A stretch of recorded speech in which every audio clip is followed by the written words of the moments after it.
businesses that really serve them on the main street. And those businesses that are there now create value, right? For a whole new community of people that wasn't there before. A lot of people I grew up with have had to move outside of San Francisco, and obviously I'm part of the exodus. And so moving to Berkeley and working in Oakland, I've seen that wave continue to emanate right out into the deeper Far East Bay.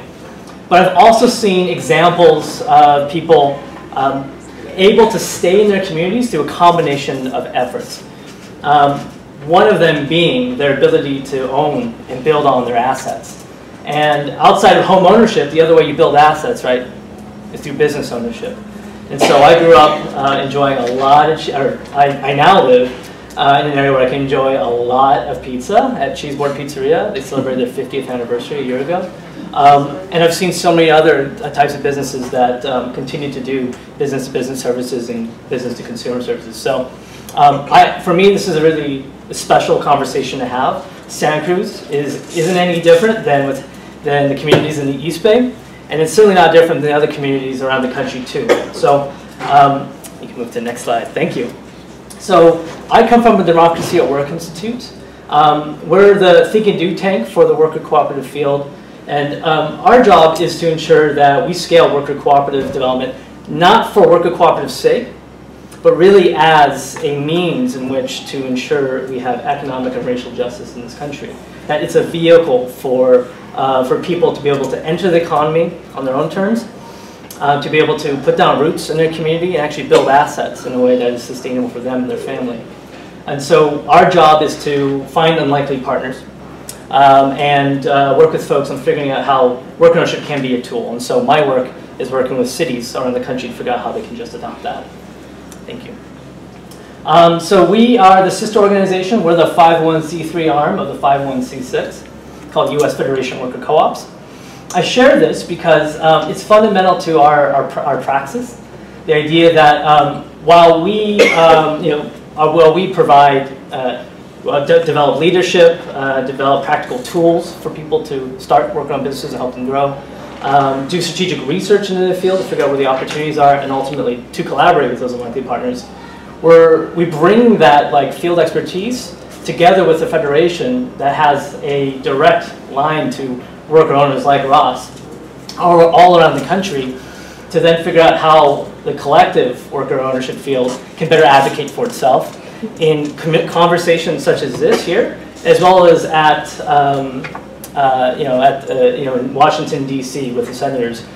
And before the recent election, we had a few more ears listening to us than we did before, but even during this administration, worker owners still have an ear in a lot of different departments because somehow they're flying under the radar. But it's important to show that worker ownership isn't just about being a business owner. It's also about being a movement of people who are trying to figure out how they can take care of themselves, their families, their communities a different way. So I want to just briefly go over what I'll cover here. And then much of what we're going to be talking about hopefully can be chewed on in conversation in the other half of this. But I guess I want to take a step back and say, we're here today to talk about how employee ownership can be a strategy for preserving our small business corridors and also retaining vital services those businesses provide to the community, as well as retaining jobs that would be displaced if those businesses go under. Conversions to employee ownership is only one tool in the toolbox. It is not the panacea that will address all the issues that small business owners are facing in a rapidly gentrifying community, right? There's conversations around how do we support people to get affordable housing, to be able to get affordable leases in order to operate their businesses, for people who have been barred from the economy to actually enter the economy and get workforce development training to better support themselves. These are all things that we need to continue investing in, and this is just but one tool that can be added. It is one tool that is under-recognized, that is not poorly understood, and that is why we talk about conversions to employee ownership. So I just want to put that in context here. As my pacifist friend likes to say, while the tool isn't a panacea for everything, it certainly can feed multiple birds with one stone. And I think that's what excites me, you know. And I love scones too, so it all comes together. The video and Ross did a great job explaining the why and the what. I'm gonna take a bird's eye view so we understand how Santa Cruz is a part of this broader conversation time around the country and what that crisis actually looks like. And then I'll go into employee ownership as that opportunity. So really talking about the form in a little bit more of an abstract detail, but just to give you a sense of what the form actually means for people who work in that business, and then what a conversion actually requires. And I'll wrap up with some resources and ways you can get involved, depending upon whether you're a business owner, community advocate, or you provide technical assistance to small business owners, or you certainly know people who do. It definitely takes a community to do this organizing. And Santa Cruz has a strong ecosystem of folks that you can work with to do stuff. So I'm really excited to have this conversation with y'all tonight. Thank you. So small business, right? There's 29 million of them in America. And they play a humongous role in this country. Over half of all sales are generated by small businesses, and almost half of all jobs. So talk about running counter to the narrative that only the big box companies are able to generate that type of economic impact in this country, right? And so if you look at traditional economic development practice, there are, of course, awesome work that each city, each locality tries to do to support small business development and workforce development, definitely. But a lot of incentives go to, billions of dollars worth of incentives go to big box stores to open up shop. And when we think about the economic impact of small business and how it's a multiplier effect of money, I think, think local first, I'm sure I can speak to that, right? Small business certainly outweighs the return on investment that cities normally get, right, from investing in big box stores coming in. So it's also important for us to talk about the number of minority-owned firms. Not only are there 8 million of them, but they're growing. And speak about International Women's Day in particular, there are about 350 to 400 worker-owned businesses in this country, and more than half of them are run by women, and there's a plurality of women of color. And you'll see that in particular ecosystems like New York City, where there's been intentional investment in people of color-owned and women-owned business, cooperative business development.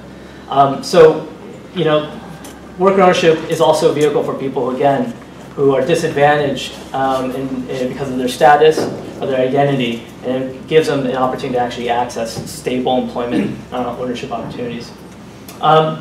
So if we lose a small business in our community, right, that has a tremendous impact on the people who work there, on the people who use those services, and really on the fabric of your community, right? I mean, my community back home in San Francisco is completely different now. And, it's what, Santa Cruz, I come here all the time. Small businesses are what make this place so fun and quirky. Also the fact that the Pacific Ocean's on the south side of the city instead of the west, which is always flipping. But other than that, small businesses are extremely important here. And so if we lose that, again, it has long-term effects on the community. We certainly don't want to do that. I'm preaching to the choir at this point, but I think it's important to show the impact that small business does play on us here and, of course, around the country. Thank you. So we're here to talk about the particular strategy around how do we support small business owners that are looking to retire and give them the options they need in order to figure out how they can maintain their legacy. So, in San Francisco, the city of San Francisco, this is an interesting example. About a few years ago, they put together there's a ballot initiative that was put forward by city council members as well as a number of small business organizations, merchant associations, and other advocate groups to basically establish a legacy business registry. If you're a business that's been around for over 30 years and you get endorsed by your local supervisor, you can join this registry, which gives you access to a couple grants. One grant, just money for every full-time employee that you have in the business to use however you see fit. Marquee upgrades, buying that new cash register, or whatever. It's just kind of an incentive to continue working. The other grant, and this is an exciting one, is that if you get a favorable lease from your landlord, a grant, I forget how much, but it's like per square foot or something like that. the landlord will get from the very fact of providing a favorable lease to that legacy business. So it's supposed to address not only the business needs and the rising cost of living and doing business in San Francisco, but also to help anchor the very property that the business uses. So they define legacy businesses as 30 years, or and that's a definition that we use. But I also want to note that San Francisco is looking at this in a very serious way, because they know what would happen if they lost these major anchor institutions from the city itself. And they've been seeing this, and this is why this is a response. Maybe a little too late of a response, but they're doing something now, and that's the intervention. The other thing about legacy businesses that is so important is that if they've been around so long, they typically know what they're doing, right? They're viable businesses. They've figured out some of the basics in order to continue providing good services, and that's important too, right? It's the multiplier effect of their ability to do business in the area. And of course, not all legacy businesses are going to be viable. That's not a rule, but generally speaking, businesses that have been around have a business model that works and is continuing to be enjoyed. So the last thing I want to say here is that owners of these legacy businesses are woefully unprepared for their retirement. 13% right now of small business owners have a succession plan at all.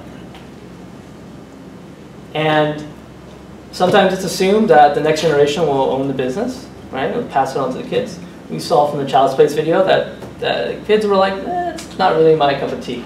I'd like to figure out something else.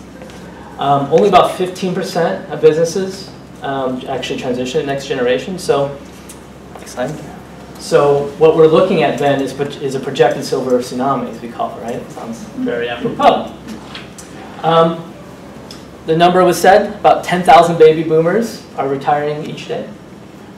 When we think about the numbers of what that actually means for exact businesses, right? We're also talking about the fact that about 70% of privately held businesses will change hands in the next 2 decades. 70% privately held businesses. That would be the largest wealth transfer in the history of the U.S. in the next 20 years, $3.5 trillion in assets. So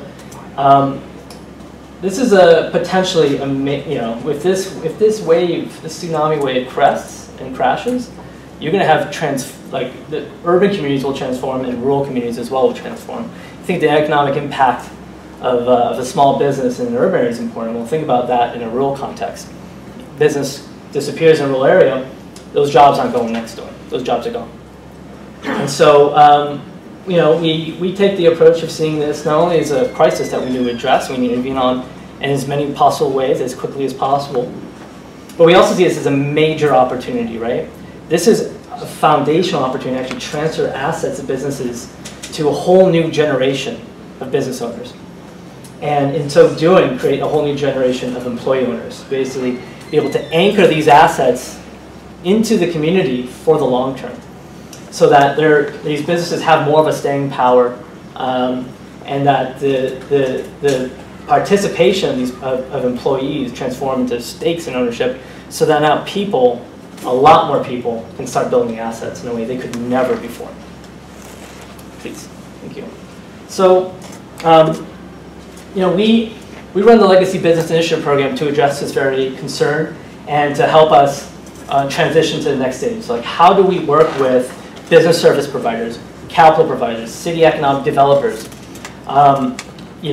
community advocates to figure out how to have conversations with business owners to get to them before they're at their critical stage where they're like, yep, next year I'm trying to retire and I haven't got a plan. We want to get to them early on, right? The Coles in the Child's Place video, they started having this conversation early on because they knew that this was an eventuality. Not many business owners have that long-term vision, and so we need to be able to have these conversations in a really understanding, respectful way. It's a difficult thing to talk about, someone's retirement, especially if they haven't planned for it and they feel like their books aren't in order. But it is fundamental to ensuring that we don't lose these critical assets in the community. So we run the Legacy Business Initiative to start these conversations and actually equip the organizations that interface with these small business owners to have these conversations and support them to convert. And we believe employee ownership is critical because it does three different things, right, for us. Not only will it ensure that the owners have a retirement plan so that they're taken care of, but it speaks to their, and not everyone this is maybe the case, but it definitely speaks to a lot of owners' innate feeling of wanting to preserve their legacy. You do enough work, right, 30, 40 years, right, Ross? I mean, can you imagine, like, just stepping out the door tomorrow? I mean, that's a lot of years. Well, maybe, I don't know. the Porsche idea might be solid. Okay, don't ask Ross. But in many ways, businesses put a lot of blood, sweat, and tears into their business, and so they want to maintain their legacy if they can. If they feel like their retirement is taken care of and that they can maintain that, they're going to look for it. And so what we're trying to do is open up new pathways for entrepreneurship and wealth creation for employees, and to make sure those businesses don't disappear. And so it starts with having conversation, right, with these owners. Please. So it's important to talk about what employee ownership really is. It has a definite form to it. We not only is about ownership, right, the employees owning the assets of the business, having an equity stake in the enterprise, as well as a stake in both the risk as well as the reward of the business. But it's also about control. It's about participation in both management and in governance. And those two things work in tandem with each other to ensure that the business can not only continue to stay as an asset in the community, but it can ensure that people who normally don't have control of their economic lives now have the ability to participate and can actually determine exactly what they want their working conditions to look like. And not all co-op businesses don't look alike, right? They are going to be very different. Not all of them are going to have 100% participation from everyone equally. But they're all going to decide on what they want that participation to look like through writing their bylaws and establishing it. They don't all have to be small. They can also be large. We have, most worker-owned businesses are, 15 and under worker owners, so very small. But in New York City, Cooperative Home Care Associates, which is majority women of color owned, has over 1,900 employee owners. Oh. It's massive. They have clout. They have industry clout in New York City. They can actually help shape policies and work with the unions to actually get better conditions for people working in home care. So, the pizzeria that converted to employee ownership with 15 folks is going to look very different from the Cooperative Home Care Associates of the U.S. But they all essentially have this model. Thank you. So I won't go too much in detail, but some local examples, and then one that's definitely not local. So Slice in New York, they just converted about a year ago. They're based in San Jose. There's 2 pizzerias, and they got about 33 employee owners. I haven't had the pizza, but I'm definitely looking forward to it.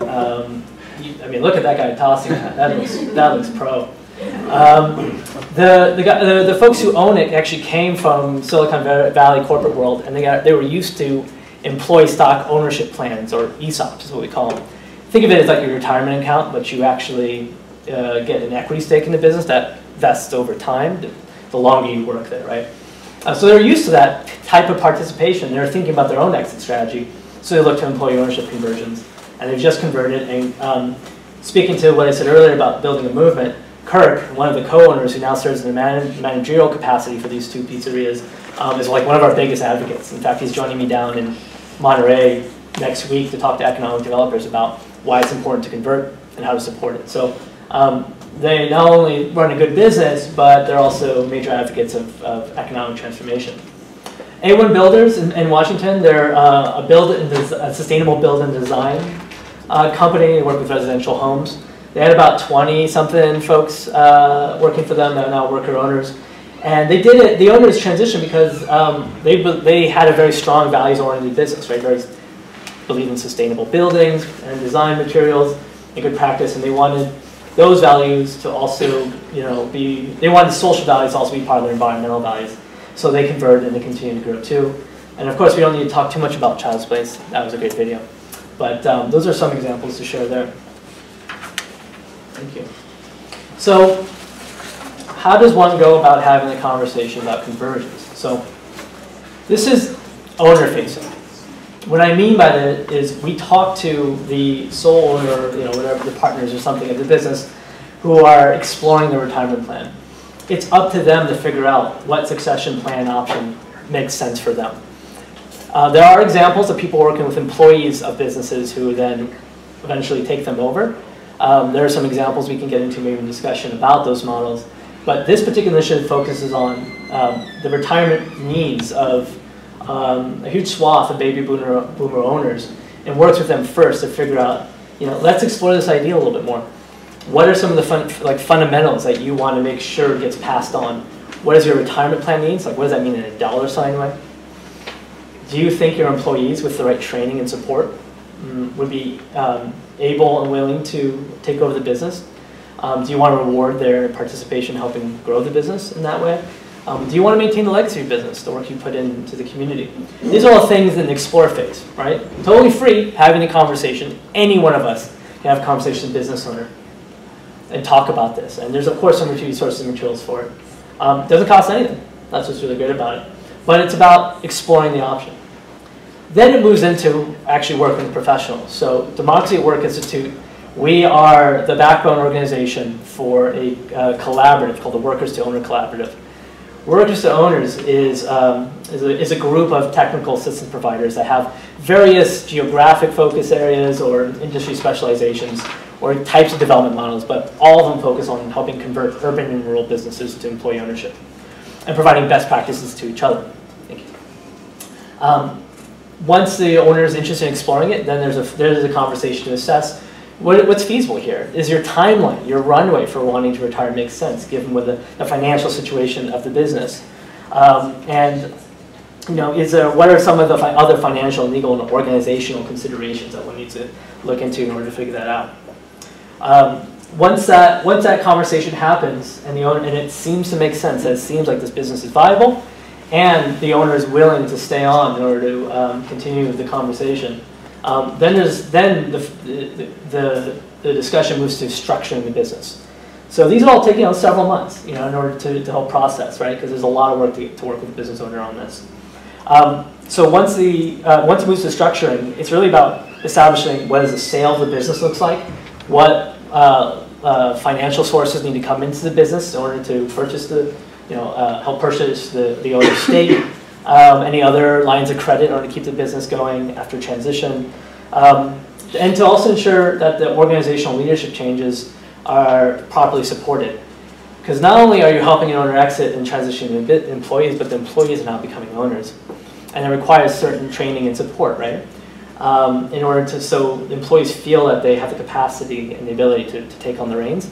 That doesn't just happen like that. There's a transition process. And if it's thought out and done well, people are building the capacity and actually starting to take on some of the operations while they're doing this. So it's not each milestone gets hit in the transition. There's a slow transition that sometimes happens where people kind of figure out how they can be owners and what that looks like to share. And finally, as they're structuring it, then it gets into the completion stage. That means actually solidifying the deal, getting the money there, and legally changing the hands of the business, the entity of the business to the employee owners. What varies, and I think what is so important here is that once that business transitions, you need to continue supporting a strong operational management culture, as well as a democratic participation culture. It's democracy is hard. Democracy, is the best of what we got. I forgot who said it. I mean, I'm totally butchering. Probably Winston Churchill. But as you can tell in America, democracy is pretty fragile. So we don't have a lot of experience working in true democracy in our communities, particularly in our experiences working in businesses. So it requires a lot of work, and it certainly requires a community of practice to support. And so U.S. Federation of Worker Cooperatives is that community of practice for businesses who want to continue working with their peers and understanding what it means to be an owner. Thank you. And then I'll wrap up. Thank you so much. What can you do? What can you do to have this conversation? So, like I said, exploration is a free action. There's some support materials and ways to have that conversation in a respectful way, to ask the right questions to assess things. And anyone here or an organization they work with that interfaces with the business can become a conversion guide. Basically just knowing enough about this option to have a trusted conversation with the owner to say, hey, look, have you considered the option of selling to your employees? Would that be something you're interested in talking more about? And if so, then passing them on to the right technical system provider that can meet that owner's needs. So we provide conversion guide training. We can talk more about that later on, but that is one way that you can start connecting owners to the resources they need to consider it. Thank you. Next one. And then there are several other ways that you can support employee ownership conversions. So the fact that you're all here is like super promising and very exciting. And I know there's a lot of awareness raising just by going door to door talking to business owners. If you know people in your lives who are exploring this, like have that conversation. We've got a ton of information on becomingemployeeowned.org, and anyone can sign up for a free consultation. Right? You want to talk about it? You want to know what this is? Do you want to know what employee ownership is and isn't? Like that's a conversation you can have. Talk to those business organizations that interface with the businesses. Your city economic developers, your merchant associations, your business improvement districts. They're triangulating on this issue of small business owner succession.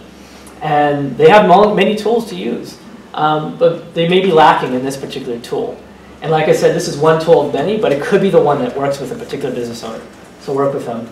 And then chat with me and other folks at DAWI Work Institute to get more information on how to become more versed in employee ownership conversions and actually support model policies for legacy business preservation, using examples that other cities have applied from New York City to Madison to San Francisco to actually address this concern and do it before that silver tsunami wave crests. So I thank you for being here to have this conversation. I'm really looking forward to learning a little bit more about what you're working on and how we might be able to work together.